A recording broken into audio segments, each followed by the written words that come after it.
So the other day I released a video regarding Origins. All the Origins have now been announced, however there have been a couple of clarifications regarding the Origin system and specifically what is attached to what. Now yesterday I had a little bit of a tirade regarding Tree of Life only being attached to Utopia and Federations, as in you would need to have both in order to play Tree of Life, and some news has come out. Right now, the Dev Diary has been updated. You will no longer need Federations in order to have Tree of Life. Therefore, you only need Utopia for it, which by itself is really good. I do like it when the guys over, and girls of course, over at Paradox clarify this, because the Dev Diary itself was actually... It needed more information to properly look at what is going on with these here Origins. Now, a lot of people in the comments were saying, ASpec, why are you so upset about the four particular types, the Mechanist, Syncretic Evolution, Life-Seeded, Post-Apocalyptic, etc., being added to the Origin system? I'm not upset about it. I think it's a good idea because, well, it means that you have more points available for your civics. Originally, you would be stuck with one of these and you wouldn't be able to change it, etc., etc., and you would only be able to get one civic, and once you've got Empire Complex, or whatever the technology is called, Capital Complex or something along those lines, then you would be able to get your third one, and for the rest of the game you will be crippled. You wouldn't be so as flexible. Now, by itself, those civics are really, really powerful, and having them added to Origin does create a little bit of an imbalance, but I'm perfectly fine with that. The game, as I've said in the past, is not,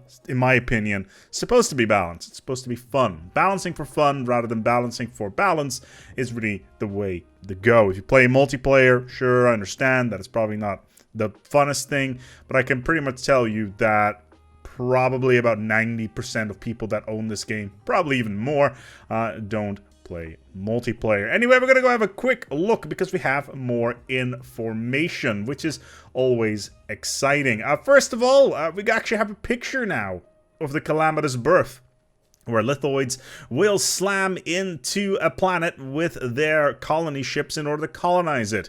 And that's right, they are going to go full KT extinction on your ass by slamming a rock into the planet, and that's your colonization. Do like that. That is cool. Lithoids only. Also, if you are a lithoid hive mind, you will generate, you don't eat food, you will eat metals and all that stuff. So that right there is pretty cool. There's a special modifier. I really like it.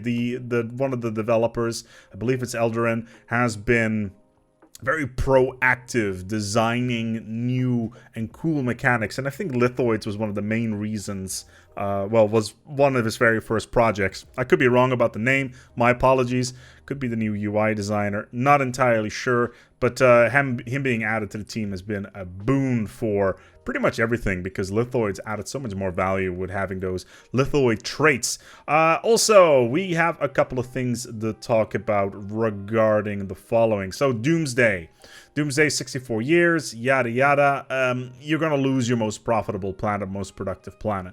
In my personal opinion, this is not the biggest issue. However, as the catastrophe will deepen, literally, you will be able to get more resources. So your originator planet will still generate quite a lot of resources. So building it up is going to be important to a certain extent because you want to be able to extract those resources. The real question is, where does the balance lie? How much you're going to invest in your planet before you move everything off-world? Because as far as I know, recycling districts is not a thing. You can't just decommission the districts and get your resources back. So, yes. There's not going to be a challenge where you basically accept your fate as you go on to the Doomsday Origin, which is unfortunate. I would have really liked that.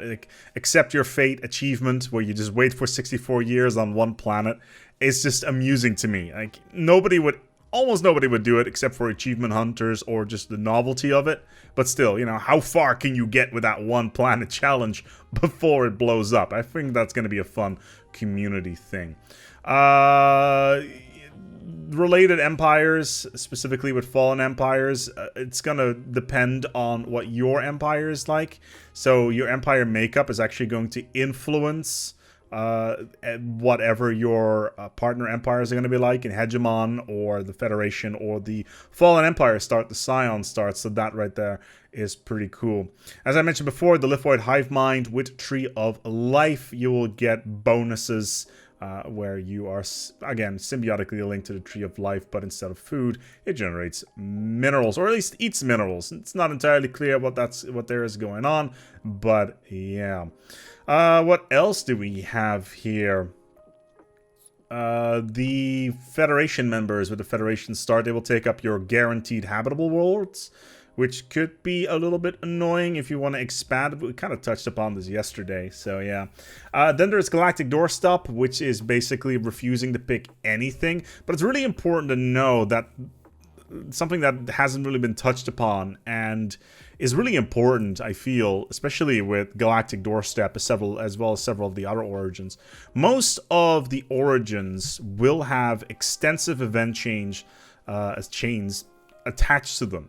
And that's something that has really not been communicated to anybody outside of the Paradox Studios. And that's something that is so important to me, because events are what make this game special to me, because, you know, events impact how your empire responds to things, how do you get resources, how you can get modifiers, etc. For the Doomed world, I can totally understand there is an event chain attached to it, but for some of the other ones, you know, maybe you can unlock the gateway a little bit earlier than anticipated and be flung into the far distant galaxy, starting a new trade route or something like that. So that's pretty good. That's actually really, really strong. Somebody else had a question: is the archaeology start, or at least the relic worlds, is it also locked behind ancient relics and federations? No, because relic worlds are actually in the base game.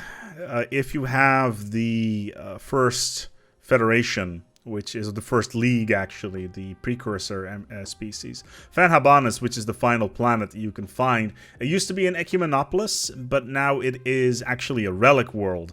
So relic worlds are totally a thing. Ecumenopolae are also a thing in the base game. It's just in the hands of fallen empires. So that's something I want to keep in mind. So that one is definitely not locked or double locked behind any sort of things.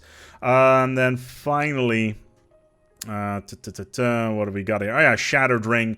We kind of touched upon this yesterday. One of the sections is permanently shattered. The celestial object responsible for the ring segment itself can be mined, but lithoids have it really difficult because obviously they eat minerals. And this is very interesting regarding Void Dwellers. So Void Dwellers is the one that I still have questions about, even though I would not be surprised if it will be federations, but not locked behind Utopia. Because you have the ability to build habitats. The real question is, are habitats in the base game to a certain extent? Because right now they're in Utopia. But yeah, one of the habitats, implying there's going to be more than one, is a mining habitat, and there's another one for hydroponics for food. Or at least you can use hydroponics for food. It's going to be a really difficult start. That's definitely something that is going to be challenging. Then Remnants, your home world has decayed enough that all 4 basic districts are represented. So especially with the Relic world start, you know, normally you wouldn't have food because it's a relic world and there's no food tiles there, considering it's covered in a Ecumenopolis that's just ruined. But in this particular case, there will be tiles available for that, so that's really cool. Yeah, I just wanted to make sure that I got back to the video from yesterday. I do think that I was slightly harsher than I should have been, mainly because I just thought by myself, oh god, here we go again. It's the same situation again as with Machine Worlds that got rolled over. But it looks like they did a bit of a couple of ninja edits in the dev diary to make sure that it's all locked, you know, only behind their own particular expansions. The Origin system itself comes with the free update. It's just you get a bunch of a couple of cool origins that are specifically attached to Federations, in addition to the stuff that you get. So if you've already bought expansions, you will get something that attaches to that expansion. So that's cool. I do enjoy that. I do hope that they go back into the sales stuff for that and the marketing and say, hey, you buy this, you get access to this particular origin. Because I do feel like a lot of people don't appreciate this, and I do. Paradox by itself, they do like to come back to previous expansions and update them to a certain extent. And Origins is a good example of that. They build a new system that is definitely going to be a new core mechanic. And they thought by themselves, look, we're going to add these things to previous expansions just to make things a little bit more interesting. Now, a lot of people are saying, hey, it's double locked behind. If something is double locked behind 2 expansions, that's okay with me, because by now you should have this expansion already. This is a really, really flawed friggin' argument, because, well, let's put it this way. It starts out with 2, and then it becomes 3, and then it becomes 4, and before you know it, you're paying microtransactions. Not that I'm saying that microtransactions are ever going to be in this game, because I severely doubt it. It's just, I do see it as my job to kind of call this stuff out, because I don't like it when it happens. And I've seen this happen before with other companies where, oh, we'll just try it a little bit. And then somebody sees, oh, it works, we should do a little bit more. And before you know it, you get into ridiculous areas. And like I said, well, I said it yesterday on Reddit, there hasn't been double locked things from Paradox, as far as I can remember, since Victoria 2, with the old expansion model where you needed the previous expansions in order to play the new expansion. So yeah, anyway, I wanted just to get all this stuff off of my plate, because it is really important that we talk about this.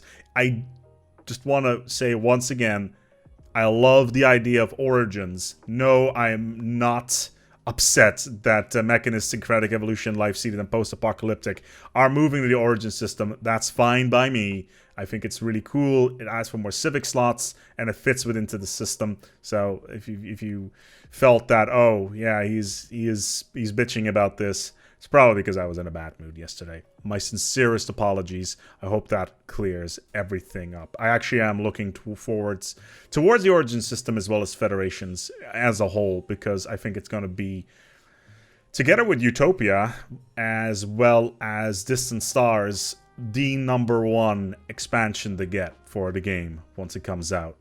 Anyway, we're going to go wrap it up here. Thank you so much for listening to me ramble about this, and I hope that I hope this cleared things up a little bit. Until next time, take good care of yourself, and remember, calamitous birth means slamming a rock into another planet.